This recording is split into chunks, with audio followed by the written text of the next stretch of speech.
Այսօր երեկոյան հանդիսավորությամբ կազդարարվի համաշխարհային կինոյի ամենահեղինակավոր 3 կինոփառատոներից մեկի Վենետիկի միջազգային փառատոնի բացումը։ Վենետիկի 72-րդ կինոփառատոնի գլխավոր ժյուրին այս տարի ղեկավարելու է հայտնի մեքսիկացի ռեժիսոր Հարի Փոթերն ու Ազկաբանի բանտարկյալը, ինչպես նաև անցած տարի նկարահանված Գրավիտացիա թրիլերի հեղինակ Ալֆոնսո Կուարոնը։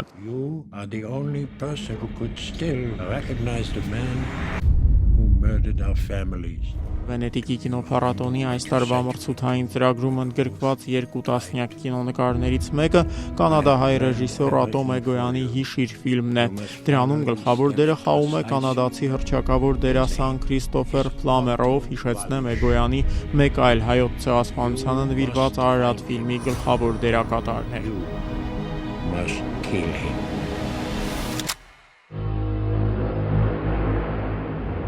Իր նոր ֆիլմում Էգոյանը կրկին անդրադառնում է ցեղասպանության, այս անգամ հրեաների հոլոքոստի թեմային։ Ֆիլմի գլխավոր հերոսը հոլոքոստից տասնամյակներ անց փորձում է վրեժխնդիր լինել իր ընտանիքի սպանության համար, հետապնդելով անպատիժ մնացած եւ Կանադայում հանգիստ բնակվող նախկին գերմանացի նացիստին։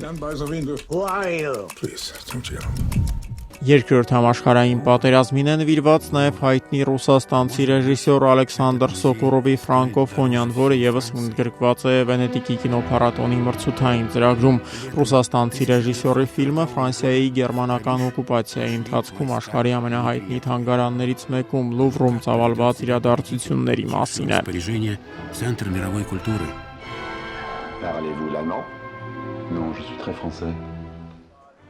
Բուն փառատոնն էլ կմեկնարկի այսօր երեկոյան ծագումով իսլանդացի ռեժիսոր Բալթազար Կորմակուրի Էվերեստ կինոնկարով։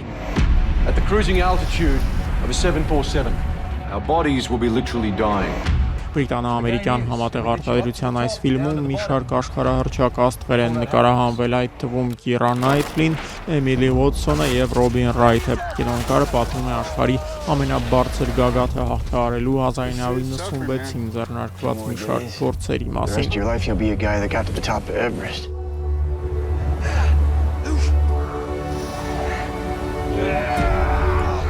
Վենետիկի 72-րդ կինոփառատոնը կշարունակվի մինչև սեպտեմբերի 12-ը։